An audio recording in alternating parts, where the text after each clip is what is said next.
scrutiny of the alleged references to Muhammad in the Bible as a prophet, they absolutely have no relation to the prophet of Muhammad, nor prophesy his coming.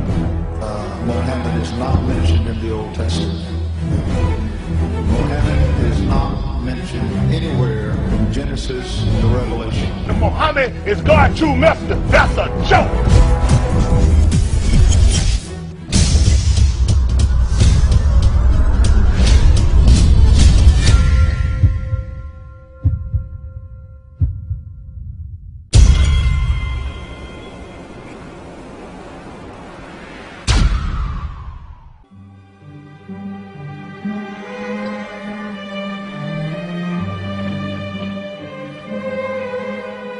Lo, we inspire thee as we inspired Noah and the prophets after him, as we inspired Abraham and Ishmael and Isaac and Jacob and the tribes, and Jesus and Job and Jonah and Aaron and Solomon, and as we imparted unto David the Psalms.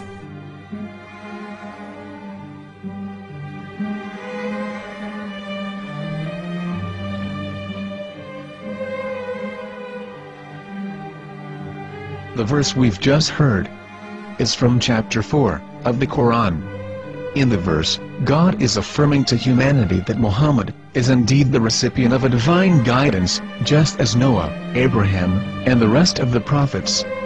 However, some Christians and Jews today don't believe that Muhammad was a prophet and the covenant that God made with Abraham. And since the Quran is not their book of authority, in this video I'm going to show you that the book you're holding in your hands contains the name off the seal of prophethood, the Prophet Muhammad.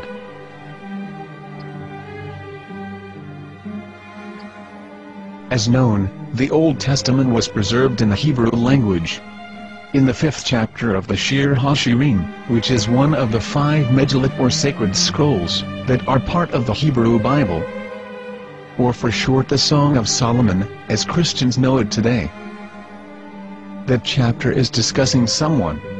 Jews will say it is discussing Solomon, while Christians will say it is discussing Jesus. Considering this is the Songs of Solomon, it would seem logical that it is discussing Solomon.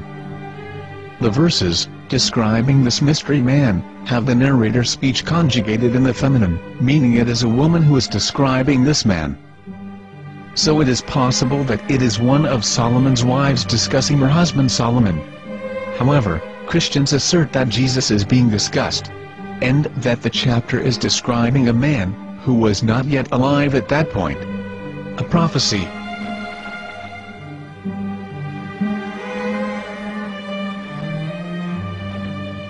In reading the English translation of Song of Songs 5:16, it finishes the description by saying, "He is altogether lovely," but what most people don't know is that the name of that man was given in the original Megillat.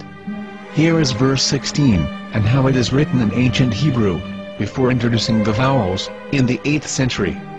From the Hebrew Bible, on scripturetext.com. Here is the word in question. This word is made of 4 letters. Mem, Het, Mem, Dalet.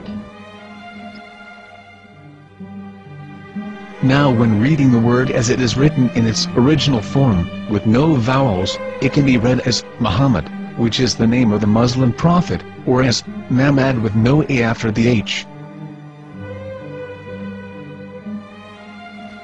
According to Ben Yehuda's Hebrew English Dictionary, it is correctly pronounced as Muhammad, not Mamad. So how we're going to know for sure if it's pronounced as Muhammad, the Muslim prophet, or as Mamad, a random Hebrew word? The only way is to give the verse to a rabbi and say to him, "Please read." Here is the Song of Songs 5:16, and how it is read by a rabbi from a Hebrew Jewish site. Please notice, the im in Hebrew is a plural of respect. חיכו ממתקים וכולו מעמדים, זה דודי וזה רעי בנות ירושלים. חיכו ממתקים וכולו מחמד, מחמד, מחמד, מחמד, מחמד, מחמד דין. זה דודי וזרעי בנות ירושלים.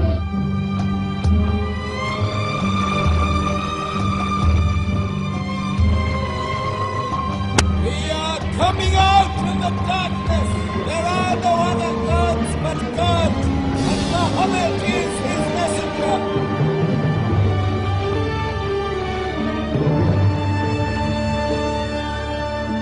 Let the world hear. חיכו ממתקים וכולו מחמד דין. זה דודי וזרעי בנות ירושלים. חיכו ממתקים וכולו מחמד, מחמד, מחמד, מחמד, מחמד, מחמד דין. זה דודי וזרעי בנות ירושלים.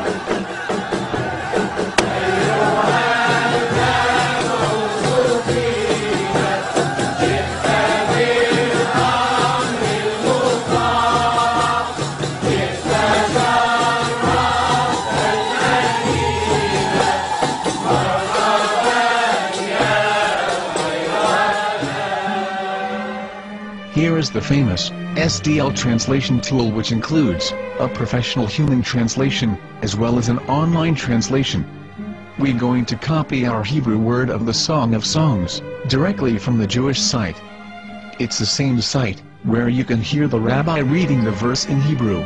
All links are in the description, so, we're going to copy the word and paste it, and ask, please translate. Are they going to translate the meaning of the name of that person? As the Bible translators did. Which is the praised and the lovely one, or are they going to keep the name as it is? Well, see it yourself.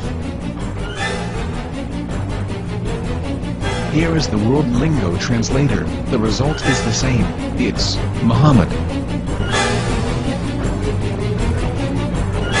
We have no right. We have no right to translate names of people. Anybody. Your name should be retained. Mr. Black is Mr. Black, though he's white. You have no right to translate names of people. But they have been doing that. Muhammad ibn, they translated as altogether left. But the word Muhammad in the Hebrew language, the word Muhammad in the Hebrew language.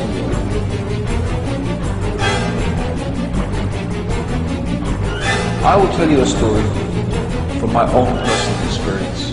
Years ago, I used to spend every Sunday afternoon in a place called Speaker's Corner. And in my years down there, I got to know a Jewish rabbi. He was a very nice man. He used to listen to me, and he was always very polite and talked about Islam in a very nice way. And one day during one of our conversations after some years, I thought that it was about time I should invite him to Islam. So I said to him, you know, my friend, we have been talking now for many years, and even you have admitted to me that Muhammad is a prophet. So why then do you not embrace Islam? He said to me, we Jews, we never change our religion. I said, but half of the rabbis of Medina became Muslim. He said, that is true, but still, we Jews never change our religion. I thought, what can I say to him? He looked at me and said, listen to me, my friend. God sent to us a prophet Moses, and we didn't even listen to him.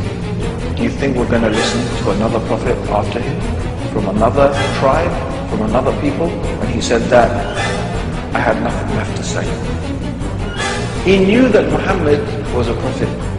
In fact, another rabbi also came up to me and he said to me, we know Muhammad is a prophet, and he quoted to me a passage from the Bible